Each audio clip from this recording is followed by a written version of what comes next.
Let's bring in Rami Khouri. He's a senior fellow and a professor who's followed what's going on across the Middle East, the wider question, of course, to do with Israel and the Palestinian territories, the occupied territories, the country of Palestine. Rami Khouri, what's your reading of what we're seeing right now in occupied East Jerusalem? What you're seeing right now is the logical culmination of a 100-year battle between Arabism and Zionism.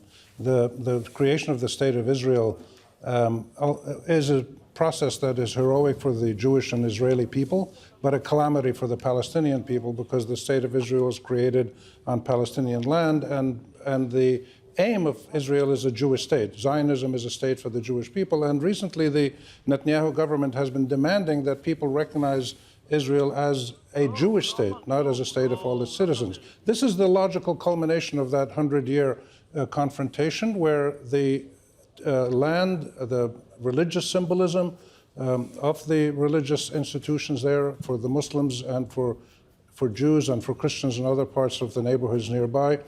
These are long-standing indigenous symbols, not only of religious piety, but of nationalistic solidarity, identity, belonging to the land, and everything else you can think of that makes a human being a human being. And you have this clash now going on in this one little area on what the Jews call the Temple Mount, what we call the Holy Sanctuary, the Haram Sharif.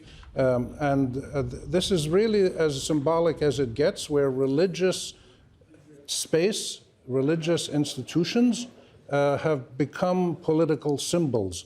And for the Israelis, they're symbols of domination and Jewish supremacy in this area. For the Palestinians, they're symbols of resistance, solidarity, identity, and our long-term belonging in this land. The obvious answer to this is to share the land in two states, an Israeli state and a Palestinian state, with the holy sites open to everybody. That's the Palestinian proposal that's been on the table, and pretty much the international consensus. The Israelis are saying, this is Jewish, we control it, we set the rules. The Palestinians can be guest workers, day workers, laborers, tourists, but they don't have sovereign rights. Only the Israeli Jewish Zionist people have sovereign rights. And therefore, what you see in front of you is the logical conclusion of this struggle. And it's been now really concentrated not just on Jerusalem, but on this holy area in Jerusalem, where Palestinians in their tens of thousands will come and protect it, as they did last year in the summer when we had a similar situation. Hundreds of thousands of Palestinians came and prayed in the streets, and they may do so again now. And keep in mind also that it was in September of 2000, I think, that Ariel Sharon went up to this same esplanade in this area with a couple of hundred Israeli policemen, and that sparked the Second Intifada, which was one of the greatest confrontations in modern times between Palestinian Arab nationalism and Jewish Zionism. So we should not be surprised that this is going on. What is surprising is that there is not a serious political process to resolve this in a way that is fair to both people. Okay, I mean, clearly the dynamic for the Israelis and specifically for Mr. Netanyahu is the election. And I know that you have a very clear idea yourself on the election as it will be. It will become the right wing taking on the further right wing. So that's the dynamic for you, for the Israelis. What's the dynamic for the Palestinians? Because when you talk about the manifestation of the symbolism, what we're seeing here, it seems to me it's politics manifesting itself under the cover of or through the vessel of religion, because we've got the Hajj going on just now in Mecca. We've got 2 million people there who do not want to mix religion and politics.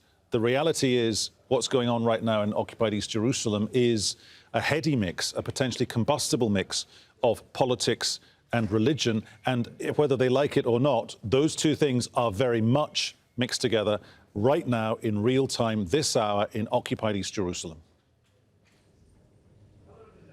They are, and they're universal. You know, the American civil rights movement was really fought in the black churches of the South. The African liberation struggle and apartheid was heavily anchored in the churches of South Africa. Religion and politics are two sides of a similar human dynamic, which tells us that there is a deity that loves us, that promises justice, a normal, decent life of dignity for everybody on equal terms. When that is not given to people because of oppression, as happened with American blacks, South African blacks, or Palestinians today under Israel, when you don't have political and civil and economic rights, you cannot live a normal human life. Religion is your last resort, and therefore it's natural to see this kind of combination of religion with politics when the normal civic life of a country doesn't work. The point of the Palestinian side, as you asked, is what this represents is the pretty total incompetence of the Palestinian political leadership. Unfortunately, it's a very sad situation, but the PLO, the Palestinian Authority under Abu Mazen, is totally absent. They're watching this on TV for the most part, which is a terrible, terrible situation. And we've seen this in the last couple of years, especially since the Trump administration came into power, this squeezing the Palestinians, denying them aid, denying them construction, taking more settlements, expelling more people, putting the squeeze on the Palestinians so they ultimately surrender, and they won't surrender. Like the Jewish didn't surrender when they were driven out after the destruction of the first temple in the 6th century BC, and they ultimately came back and created their Jewish state. The Palestinians will not surrender. They will keep struggling for a fair and equitable solution that gives Israelis and Palestinians equal rights in adjacent states. That's the ideal, of course, and we keep struggling for that. And Jerusalem and the Aqsa in particular has now become the sort of the last stand of the Palestinians. This is where thousands and thousands of Palestinians will converge to pray, and they will converge there to show their solidarity, to protect their holy sites. Their leadership is totally missing. The leadership of the Palestinians in Jerusalem has now been taken over by the Islamic Waqf institutions and civil society groups that work together, including Muslim and Christian groups in Jerusalem and Palestine that work together regularly. So this is a real difficult moment for Palestine to have this kind of pressure by Israel, supported by the American government, with the rest of the world just sitting here watching it on TV. So they're going to take care of themselves, and they're going to try to do it in any possible way, preferably peacefully. But we're going to see these struggles continue until there is a political resolution that's fair to both sides. Okay, Rami Khouri, many thanks.